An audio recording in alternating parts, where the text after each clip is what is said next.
Fin de la 6e convention nationale du département enfants des églises des assemblées de Dieu du Burkina Faso.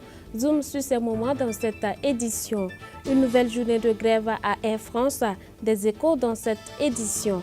Et puis nous recevons pour vous sur ce plateau un invité pour nous parler d'un événement qui se tiendra le dimanche 1er avril prochain. Fidèles téléspectateurs, bonsoir et merci de nous recevoir une fois de plus chez vous. Ouagadougou abrite depuis hier et ce jusqu'au 31 mars prochain la seconde édition de la campagne nationale de promotion du leadership féminin. La cérémonie d'ouverture s'est tenue dans la salle de conférence des Deux Yeux en présence de Dieudonné Koumsara et Yasmina Djigimde. Le Burkina Faso abrite du 29 au 31 mars 2018 la deuxième édition de la campagne nationale de promotion du leadership féminin. La cérémonie d'ouverture a eu lieu dans la salle de conférence de Deux Yeux. Cheikh Faisal Traoré donne l'objectif du forum. L'objectif du forum est de créer à l'horizon 2020 une masse critique de jeunes femmes, au moins 1 millier de jeunes femmes, qui ne sont pas seulement formées en leadership, mais développent des aptitudes liées en leadership, ont des entreprises, sont de manière pratique aptes effectivement à être employées sur le terrain de l'économie nationale, sur le terrain politique, afin que notre pays justement puisse renouveler sa génération, renouveler sa gouvernance et justement aller vers le développement tant attendu. Au programme, il y aura des panels, des sessions spéciales et des rencontres B2B. Des mentors sont venus de plusieurs pays, notamment du Bénin, du Mali et du Nigeria, pour partager leurs expériences avec la jeune génération féminine. Le commissaire général nous donne les conditions par lesquelles les candidatures ont été reçues. Un appel à candidature a été lancé, il a été ouvert à toutes les filles qui le souhaitaient, aussi bien au Burkina qu'à l'extérieur. Donc l'appel à candidature a été lancé, les filles ont postulé. Il fallait être burkinabé ou pas forcément, ou résider au Burkina par exemple. Il fallait avoir entre 16 et 29 ans. Accepter également pendant 1 an de suivre intégralement le programme de formation qui sera adopté, qui sera arrêté. Donc c'est des conditions générales comme ça qui ont été lancées, qui ont été édictées. Et les filles ont postulé autour de 600 candidatures. Nous avons retenu 200 qui participent à ce forum. Et à l'issue, encore un certain nombre seront retenus pour être encadrés dans le cadre du mentorat et du tutorat de ce programme. Comme le dit un adage, si la femme baisse les bras, le monde s'écroule. C'est pour cette raison que le ministère de la Femme et de la Famille accompagne cette initiative louable. Nous sommes aujourd'hui là. Et depuis la première édition, nous étions à leur côté et nous essayons au maximum de les accompagner parce que l'initiative est très belle et de pouvoir mettre des repères à la disposition des filles pour qu'elles puissent développer leur leadership. Et pour que la femme puisse prendre sa place dans la famille, dans la communauté, au sein de la nation, il faut qu'elle puisse développer au maximum à travers son éducation, l'instruction et son choix de vie et également sa manière de négocier ce dont elle a besoin et aussi son leadership doit être vraiment développé pour qu'elle puisse s'affirmer et pouvoir effectivement prendre part au développement. 3 jours durant, les organisateurs mèneront une réflexion qui puisse permettre à l'émergence de l'entrepreneuriat féminin et cela au grand bonheur des jeunes filles qui certainement seront les mères de demain. Et puis les rideaux de la 6e convention nationale du département enfants des églises des assemblées de Dieu du Burkina Faso sont tombés aujourd'hui en fin de matinée. Les instances dirigeantes du mouvement ont été renouvelées à cette occasion. Écoutons les présidents sortants et entrants au micro de Moïse Kinda. Et durant ces 10 ans, ce que nous pouvons dire, c'est ce que la parole de Dieu nous dit.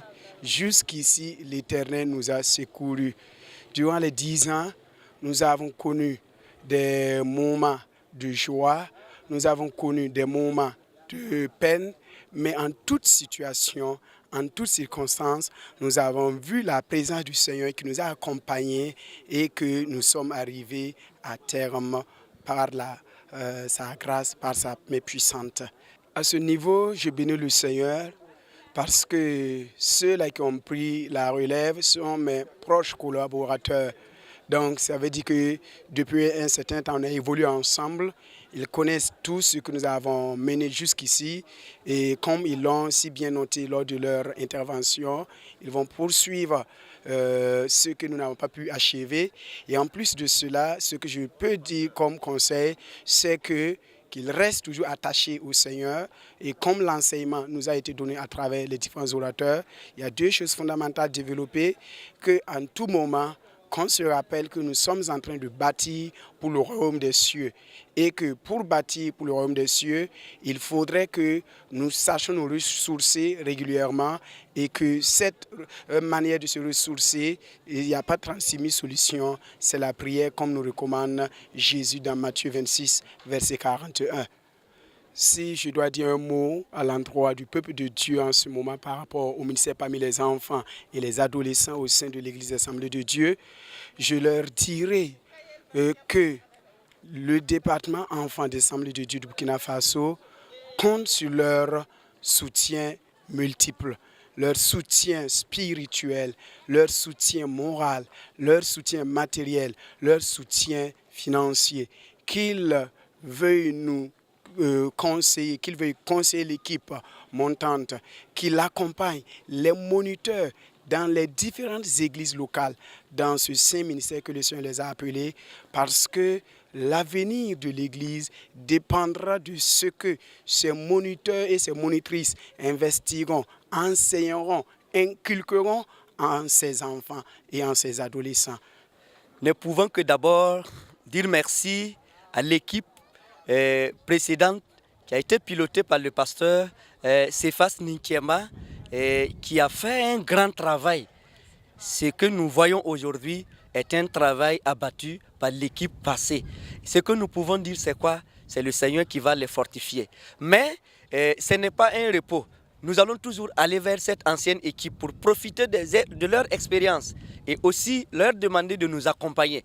Parce que s'ils sont arrivés à là, nous voulons nous baser sur ce qu'ils ont commandé, comme notre thème l'a dit, le fondement qu'eux, ils ont posé. Nous allons continuer à consolider les acquis et pour pouvoir améliorer au niveau du ministère parmi les enfants au Burkina Faso. Effectivement, nous sommes tous témoins de tout ce qui se passe dans ce monde. Et comme nous avons eu à écouter dans notre enseignement au cours de cette semaine, parlant de la prière, nous demeurons convaincus que la solution du problème que traverse ce monde-là demeure dans la prière. Et nous savons que c'est la prière seule qui peut sauver les enfants de ce monde. Et je pense que nous allons démarrer notre mandat là par une prière pour pouvoir demander l'orientation du Saint-Esprit afin de pouvoir aller et pour aider ces enfants à sortir de cette situation. Était présent à cette cérémonie de clôture le secrétaire général du Conseil général des Assemblées de Dieu du Burkina Faso. Il nous livre son appréciation toujours au micro de Moïse Kinda. Vu ce qui s'est passé, d'abord nous avons vu une multitude de moniteurs et de monitrices qui se sont engagés corps et âme pour venir chercher l'Éternel, la face de Dieu, chercher le savoir-faire pour repartir équipés. Et ce que j'ai entendu et ce que j'ai vu, j'ai foi que ces illustres orateurs sont venus avec l'onction du Saint-Esprit pour les livrer ce que Dieu a préparé pour eux. Ça donne une satisfaction immense. Et l'organisation a été belle. Tout s'est passé dans les conditions les meilleures. Ce que je peux dire, c'est que Dieu était avec nous. Nous tous, on tâtonnait, mais on cherchait la volonté de Dieu. Et cette volonté de Dieu s'est manifestée. Et nous avons eu une nouvelle équipe et que tout le monde encourage, comme l'ancien président le disait, qu'il est avec corps et âme, avec cette équipe, les encourageant à aller de l'avant pour que des enfants soient sauvés. Ça piétine toujours, parce que nous savons qu'il y a des responsables de région, des responsables d'église qui négligent le ministère de ce que l'Éternel a choisi parmi pour encadrer les enfants. Mais gloire soit rendue à Dieu, nous sommes regardants. Et ceux qui veulent mettre de côté, ceux qui ont ces ministères-là, nous luttons corps et âme pour que ce que Dieu a choisi, ce que Dieu a équipé, ne soit pas mis de côté. Comme je vous le disais en titre, nous recevons sur ce plateau Damuelo Pitroapa, artiste musicienne, auteur, compositeur de la musique chrétienne. Elle est aussi l'épouse du pasteur Didier Pitroapa, président de la mission apostolique du Burkina Faso. Bonsoir madame. Bonsoir Delphine. Merci d'avoir accepté notre invitation ce soir. C'est moi qui vous remercie. Alors, dites-nous déjà, est-ce qu'à l'issue de la présentation que je viens de faire de vous, est-ce que c'est complet ou bien vous avez quelque chose à ajouter? C'est bon. Je voudrais tout simplement saluer tous les téléspectateurs et téléspectatrices qui sont à l'écoute. Que le Seigneur les bénisse, que le Seigneur les fortifie et rendre grâce à Dieu pour l'opportunité qu'il me donne de me tenir là sur ce plateau pour partager quelque chose avec les téléspectateurs. Alors déjà, dites-nous déjà comment vous êtes arrivée à la musique, surtout que vous êtes épouse de pasteur. Merci. Et pour répondre à cette question, je voudrais tout d'abord dire merci au Seigneur pour l'occasion qu'il a fait de moi son enfant. Je suis enfant de Dieu et je bénis son saint nom. J'ai eu la grâce de naître dans une famille chrétienne évangélique et j'ai eu également le privilège d'avoir un père pasteur, voilà, je peux dire, pour ne pas exagérer, je suis née dans l'église, donc j'ai vécu dans l'ambiance de l'église où il y a les chants, il y a la louange, il y a l'adoration. Donc très jeune, à l'âge de 8 ans déjà, j'avais l'occasion de partager, en tout cas de vivre des temps de louange et d'adoration. Alors très jeune déjà, j'ai milité dans la petite chorale, j'ai même dirigé la petite chorale, de la petite chorale à la chorale mixte, des adolescents, des jeunes, et jusqu'à ce que un moment est arrivé, le Seigneur, par son esprit, me donne des chants. Je me suis dit, je ne vais pas les garder pour moi seule, alors je vais pouvoir mettre ça sur support, c'est-à-dire aller en studio, faire des enregistrements et pouvoir partager en tout cas ce que le Seigneur m'a donné avec le corps de Christ. Alors dites-nous, dans cette lancée, quelles sont les difficultés que vous avez eu à rencontrer? Parce que quand on sait qu'aujourd'hui, ça fait 10 ans que vous êtes dans la musique, oui. Quelles sont les difficultés que vous avez rencontrées? Tout a commencé en 2008-2018, ça fait 10 ans. Et effectivement, ça n'a pas été facile au départ. Et pour aller en studio, il fallait arranger une certaine somme parce que le studio n'est pas gratuit. Il faut payer le studio.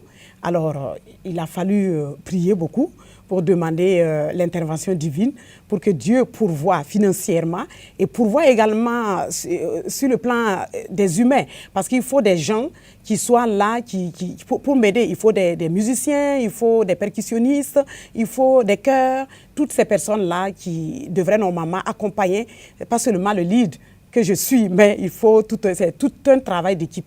Mais j'ai vu la main de Dieu. Les difficultés étaient, je dirais, sont financières, mais le Seigneur est fidèle. Quand il appelle, il équipe, il pourvoit. Et dans ce sens-là, je lui dis merci. Mais les difficultés ne manquent pas. Actuellement, les difficultés que je peux dire, les CD, les cassettes ne s'achètent plus, pas tellement. Ça fait que quand tu veux repartir en studio, il faut encore recommencer. C'est un éternel recommencement. Il faut encore demander de l'aide par-ci, par-là. Et puis, bon, les bonnes volontés peuvent te soutenir, etc., etc. Mais bon, avec Dieu, nous faisons des exploits, sinon que ce n'est pas simple. Il y a eu des difficultés également au niveau de la santé. J'ai des difficultés avec ma voix. Ça, c'est un problème de santé, mais je fais avec... Mais on ne le sent pas quand vous chantez. Ok, grâce à Dieu. Si on ne le sent pas, je bénis le Seigneur pour ça. Sinon que... On essaie de faire avec. Quand le climat n'est pas bon, on n'enregistre pas. Quand le climat m'est favorable, alors on le fait. Donc, les difficultés, c'est de part et d'autre, c'est pas simple. Parce que le monde de la musique, là, il y a un certain niveau, un certain niveau de compétition qui est là. Et il faut travailler de jour en jour pour améliorer, pour parfaire, pour arriver à l'excellence. Et ce n'est pas simple. Mais je compte sur le Seigneur. Amen. Parlez-nous Oui. de cette soirée que vous organisez. C'est le dimanche prochain, jour de la fête de Pâques. Vous organisez une soirée d'action de grâce et d'évangélisation. Est-ce que vous pouvez nous parler de cette soirée? Quels sont les grands points de cette soirée? Merci. Je voudrais dire que le Seigneur a mis sur mon cœur de lui rendre grâce. J'ai à cœur de lui dire merci pour ces 10 ans. 10 ans avec 3 albums. Le premier avait 10 titres, le deuxième avait 12 titres, le troisième avait 12 titres, donc j'ai totalisé 34 titres pour les 3 albums. Et avec 9 clips que le Seigneur m'a permis de réaliser. Alors, j'ai marqué cette pause pour dire merci au roi des rois, lui qui rend toutes choses possibles. Sinon, souvent, humainement, quand tu regardes, tu te dis, mais ce n'est pas possible. Comment tu es arrivé à là? Mais je vois la main de Dieu. Alors, je vais lui dire merci, mais comment je vais lui dire merci? Nous allons faire un concert, un méga concert d'évangélisation. En fait, et j'invite des artistes qui vont être là pour m'accompagner, pour me soutenir, tels que l'artiste Madame Daourou, Esther, Ella Kinda et Zabson Relizia. Et il y a aussi des hommes tels que l'évangéliste Jean Delaja ainsi que Eric Boulou. Et je n'oublie pas également mon grand frère direct qui a été il a laissé un peu pour moi, donc le pasteur Panga Augustin serait de la partie. Donc tous ces artistes-là vont chanter. Et pour, en tout cas, interpeller le public, un public, je crois que ce ne serait pas seulement des gens, des enfants de Dieu qui seront là. Il y en a d'autres aussi qui n'ont pas encore fait cette expérience avec le Seigneur, qui seront là. Et l'évangéliste Aaron Oba va prêcher et puis faire l'appel. Et puis bon, nous prions que des âmes se donnent à Christ, que des âmes soient sauvées. Vous avez un mot à lancer à l'endroit des téléspectateurs pour ce concert? Je veux dire à toute la population de Ouagadougou, je les appelle, les hommes, les femmes et même les enfants. Dimanche 1er avril 2018, à partir de 18h30, sortez massivement. Nous allons rendre grâce, célébrer le Dieu Tout-Puissant, créateur des cieux et de la terre. Il mérite la louange, il mérite l'adoration. Et en Morée, il y a un proverbe qui dit « Nerka pierwenam » ça veut dire quoi? Quiconque, si quelqu'un loue Dieu, il ne dormira pas à jeun. Donc, Dieu prendra soin de nous si nous mettons Dieu à la première place et si nous le louons de tout notre cœur. Venez nombreux, que tu sois, je ne sais pas, quelle que soit ta religion, ce n'est pas un problème. Ou alors, vous faites cet appel-là, venez ensemble, nous allons danser, nous allons glorifier, nous allons célébrer le Maître, le Dieu Tout-Puissant, le ressuscité. Parce qu'il est ressuscité d'entre les morts, que toute la gloire lui soit donnée. Amen. Alors, j'ai envie de vous demander quelque chose. On ne va pas vous laisser partir sans prendre au moins un petit acapella. Acapella.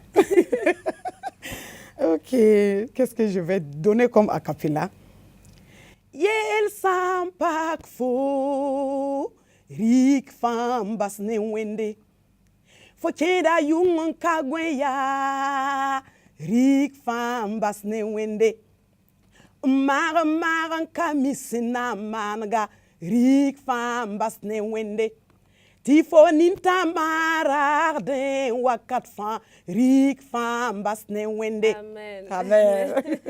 Ok, merci bien d'être venu. C'est moi qui vous remercie. Et à très bientôt. Merci beaucoup. Merci beaucoup. Oh. À présent, un tour d'horizon de l'actualité internationale dans ces images. Au Ghana, des milliers de manifestants ont parcouru les rues d'Accra mercredi 28 mars 2018 afin de protester contre un accord militaire conclu entre le gouvernement ghanéen et les États-Unis. Vendredi 23 mars 2018, le Parlement ghanéen avait ratifié cet accord, donnant un accès sans entrave de l'armée américaine à son territoire. Plus en détail, il permettrait aux troupes américaines d'avoir accès aux fréquences radio du pays et à une piste d'aéroport. Elle bénéficierait également d'exemptions fiscales concernant les importations de matériel militaire. À partir de maintenant, jusqu'au moment où le président Nana Akufo-Addo se rendra compte que notre indépendance n'est pas à vendre, nous serons dans la rue jusqu'à ce que ce rêve se réalise. Permettez-moi de dire que si d'ici la fin de la semaine, ils ne prennent aucune mesure, nous entamerons des manifestations similaires. Les États-Unis ont investi pas moins de 20 millions de dollars dans la formation et l'équipement de l'armée ghanéenne. Mais selon l'administration américaine, il existe des limites de l'autorité accordée aux troupes américaines en vertu de l'accord. D'après l'ambassadeur américain à Accra, Robert Jackson, l'accord en question ne donne pas carte blanche aux États-Unis pour entrer et agir sans restriction au Ghana. Les gens mettent d'abord en avant leurs intérêts partisans et non les intérêts nationaux. Des accords similaires ont été redéfinis autrefois. Personne n'a tiré la sonnette d'alarme. Aujourd'hui, un autre gouvernement veut faire la même chose. On lutte contre ça. À chaque fois que nous mettrons l'intérêt partisan avant l'intérêt national, ces situations se produiront tout le temps. Et je pense que ce n'est pas bon pour notre démocratie et ce n'est pas bon non plus pour le bien-être des Ghanéens. On dénombre environ 7200 Américains du département de la Défense, y compris des soldats présents en Afrique. Plus de la moitié de ces derniers sont au camp Le Monnier à Djibouti, le reste du personnel étant dispersé dans 32 autres endroits. En octobre 2017, 4 tireurs d'élite américains ont été tués au Niger aux côtés des troupes locales dans une embuscade islamiste.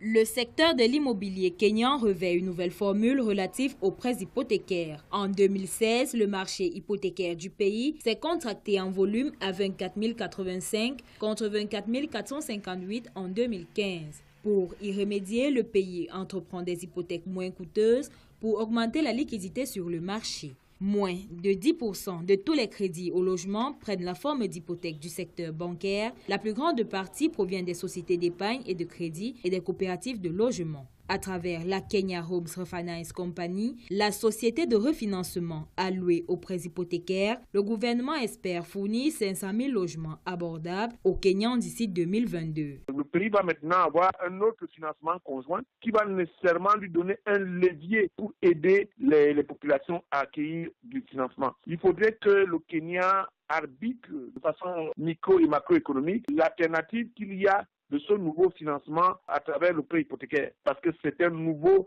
jeu financier dans l'activité économique, mais il faut faire gaffe que ça ne pèse pas beaucoup, parce que si ça pèse beaucoup, ça va tirer par le bas le secteur bancaire en cas de crise. Considéré comme une étape majeure dans la croissance de l'emprunt hypothécaire, la création de l'entreprise vise à stimuler la croissance du marché hypothécaire. Compte tenu du fait que 61% des ménages urbains kenyans vivent dans des bidonvilles, la venue d'une société de refinancement hypothécaire dans la recherche d'un logement abordable et décent apparaît comme une aubaine en matière de logement. Alors, les Kenyans vont certainement avoir maintenant accès à un habitat au prêt concessionnel. Ça veut dire les prêts acquis pour financer l'immobilier seront des prêts nationaux à des prix concessionnels, ce qui va donc diminuer les coûts d'acquisition des logements. Et ceci ne peut qu'aider le pays à booster l'aspect social et l'aspect acquisition du logement.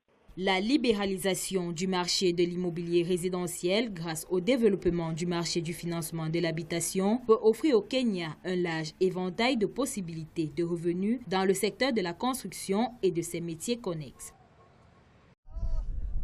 L'armée israélienne est en alerte aux abords de la bande de Gaza. Des milliers de Palestiniens sont attendus dans les 5 camps de toile en cours de construction à quelques centaines de mètres de la frontière dès aujourd'hui et pour 6 semaines.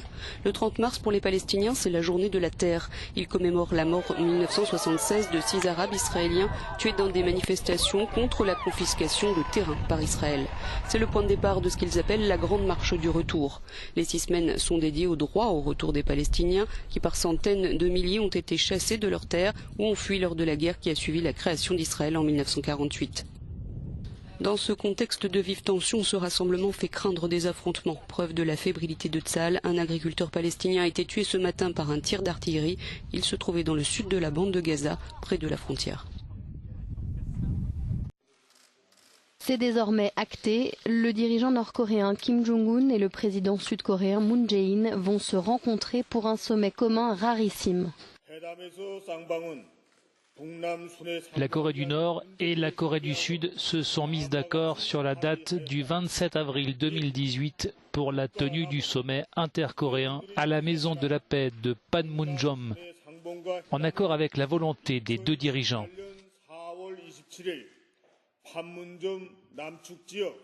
C'est une date historique à bien des égards. Kim Jong-un sera le premier dirigeant nord-coréen à fouler le sol sud-coréen depuis la fin de la guerre en 1953. Les deux précédents sommets intercoréens de 2000 et 2007 avaient eu lieu à Pyongyang, en Corée du Nord. Kim Jong-un et Moon Jae-in doivent désormais se revoir pour de nouveaux entretiens préparatoires pour organiser notamment le protocole et la sécurité. En parallèle, Kim Jong-un multiplie les gestes d'ouverture à l'égard de certains pays. Il s'est rendu dans le plus grand secret à Pékin. C'était son premier déplacement à l'étranger depuis son arrivée au pouvoir fin 2011. Une visite qui signe aussi le retour au premier plan de la diplomatie chinoise. Comme je vous le disais en titre, Air France observe ce vendredi une nouvelle journée de grève. Il faut le dire, en un peu plus d'un mois, ça fait la 3e fois que cette entreprise observe un arrêt de travail. Suivez cet élément. Pour la 3e fois en un peu plus d'un mois, le personnel d'Air France observe une journée de grève ce vendredi. Pilotes, hôtesses, stewards et personnel au sol réclament des augmentations de salaire. Le trafic est conforme aux prévisions avec 70% des vols assurés à Roissy et 80% à Orly et en province. Il y a environ 2000 ans de cela, un homme montait sur une croix, cloué aux mains et aux pieds, avec du sang coulant tout le long de son corps. Un châtiment qui lui fut administré bien qu'il n'ait commis aucun péché. Cependant, ce châtiment, c'était pour que nous ayons la paix aujourd'hui et pour toujours. D'où le verset 5 du chapitre 53 du livre d'Ésaïe qui nous dit que le châtiment qui nous donne la paix est tombé sur lui. Lui qui est le Christ, lui qui est Jésus. Recevez Christ pour une paix éternelle dans vos vies. C'est sur ces notes que je vous souhaite une bonne fête à Pascal. Bonsoir et merci de m'avoir suivi tout le long de cette semaine.